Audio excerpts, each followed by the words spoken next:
Welcome back to Midday Kentucky, everyone. We are learning more and more that fats are actually healthy for you.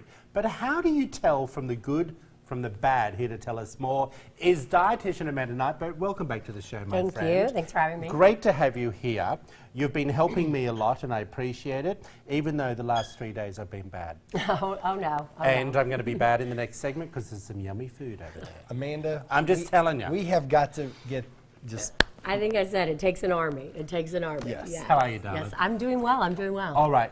Differences between good and bad fats. Good and bad fats. Well, first of all, fat gets a very bad rap. Yeah. In 1977, the government set out these nutritional guidelines, told us to eat less fat to get healthier. We currently eat 25% less fat than we did in 1977, and we're bigger than we ever have been. Yeah. So we realized that fat is not always the issue.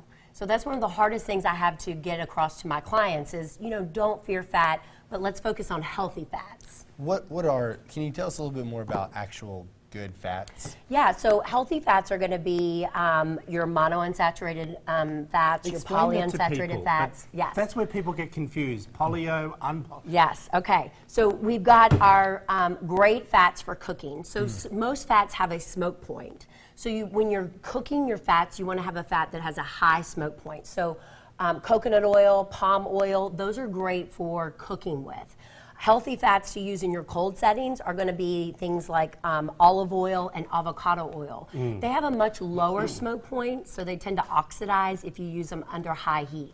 Okay. So that's a bad thing? Yes, oxidation is not a good thing. It's going to increase inflammation in the body. It's going to create disease, processes. She is good. So I'm telling you, use your olive oil on your salads when you're kind of lightly sauteing something, but use your coconut oil when you're using higher heat. That's going to be interesting. But you also understand can you have unflavored coconut oil? Yeah, absolutely. Because otherwise your chicken gets a bit of a coconut taste to it.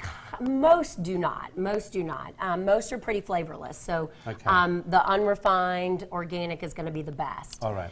Then we have our... I know, I'm like, Troy and I were already looking over here, the unhealthy fats. Well, we're going to go from healthy to unhealthy, are we? Yep. Yeah. Gotcha. So our unhealthy fats are going to be kind of highly processed, man-made fats.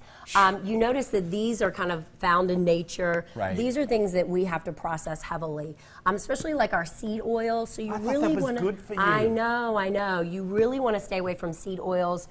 They are exposed to really high heat.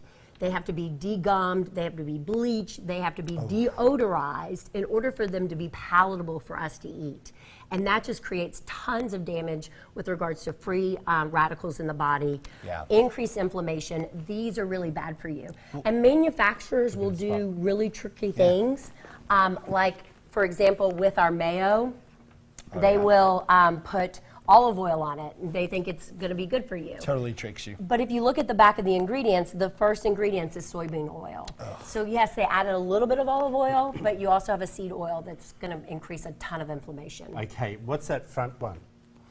So, so we've got trans fat. They're in the South. partially hydrogenated Have you trans not watched fats, yes. The Help? I know, but where she comes out and says, cooking's not good without the Crisco. Well, we actually thought that, this was actually going to be a really healthy fat for us, and it turned out to be disastrous. Yes, the light bulbs on it. Because I would buy that, thinking I'm being a good boy. Yeah, and ideally, again, this is going to be have a lot of seed oils in them. I've got an example of a dressing that's made with avocado oil versus the seed oil. But Is a lot that of Trader times, Joe's or no, that's Kroger? You can get it at Kroger. I think I've got that in my fridge. It's a really So good one. good. Yeah. But the problem with anything that's low fat is when they take the fat out, what do they replace it with? Dunno. Sugar and carbohydrates. Sugar, So most of your low fat products are going to be higher in sugar and carbohydrates. And we know that when we're looking at weight loss, it's all about an insulin balance and a hormone balance. So again, fat. Don't fear fat. Make sure you're getting the right types of Very quickly, what are these? Have I got time to talk about these? Yeah, so these are great flaxseed. We've got chia seeds. These are great forms of fats. Very high in omega-3 fatty acids, and that's a good thing. These are very high in omega-6 fatty acids. We need omega-6 fatty acids, but right now we need them in much less quality. Amanda, more You're of these. amazing. Very quickly, are. tell everyone about your website. How do they get hold of you? Yeah, AmandaNighbert.com. I run an amazing online program called Lean. Follow me on Instagram for tons more tips about all I of think this. it's fantastic. It's You're great. brilliant.